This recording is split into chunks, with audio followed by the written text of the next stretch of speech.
മൂന്നാർ ടൗണിൽ കാട്ടാന ഇറങ്ങി. ഒറ്റക്കൊമ്പൻ എന്ന വിളിപ്പേരുള്ള ആനയാണ് ടൗണിലെത്തിയത്. നാട്ടുകാരും വനപാലകരും ചേർന്ന് ആനയെ തുരത്തി. ആന ടൗണിനോട് ചേർന്നുള്ള ചോലയിൽ നിലയുറപ്പിച്ചിരിക്കുകയാണ്.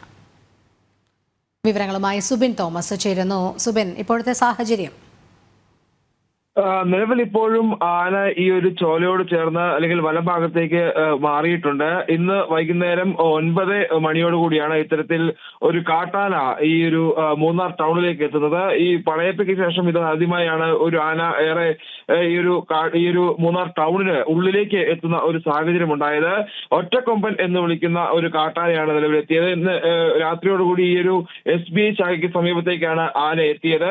ഈ സമയത്ത് ഇവിടെ ഈ ചായ കുടിക്കാൻ എത്തിയ ആളുകളാണ്, ഈ വിനോദസഞ്ചാരികളാണ് ആദ്യം ആനയെ കണ്ടത്. ഈ സമീപത്തുണ്ടായിരുന്ന നായ നിർത്താതെ കുരയ്ക്കുന്നത് കണ്ടതിനെ തുടർന്ന് ഈ വിനോദസഞ്ചാരി തിരിഞ്ഞു നോക്കിയപ്പോഴാണ് ഈ ഒരു ആന ഈ ഒരു പെട്ടിക്കടയുടെ പിൻഭാഗത്തായി നിൽക്കുന്നത് കണ്ടത്. തുടർന്ന് ഇവർ ഓടി രക്ഷപ്പെടുകയായിരുന്നു. ഈ കാട്ടാന ഏറെ നേരം ഈ ഒരു SBI ശാഖയ്ക്ക് മുന്നിൽ നിലയുറപ്പിക്കുന്ന സാഹചര്യമുണ്ടായി. ഇതേ തുടർന്ന് നാട്ടുകാരും വനപാലകരും ചേർന്നാണ് ആനയെ അവിടെ നിന്ന് തുരത്തിയത്. ഇതിനുശേഷം ആന ഈ മൂന്നാർ ടൗണിനോട് ചേർന്നുള്ള ഒരു ചോലയിരുത്തി അവിടെ നിലയുറപ്പിച്ചു. ഇതിനുശേഷം വനവകുപ്പ് ഉദ്യോഗസ്ഥർ അവിടെ എത്തി പടക്കം പൊട്ടിച്ചും മറ്റുമാണ് ആനയെ നിലവിൽ വനത്തിനുള്ളിലേക്ക് കടത്തിവിട്ടിട്ടുള്ളത്. ഇത്തരത്തിൽ ഒരു ആന വീണ്ടും ഈ ഒരു ജനവാസ മേഖലയിലേക്ക് അല്ലെങ്കിൽ മൂന്നാർ ടൗണിലേക്ക് എത്തിയ സാഹചര്യം ഉള്ളത് കൊണ്ട് തന്നെ കടുത്ത ഭീതിയിലാണ് ആളുകളുള്ളത്.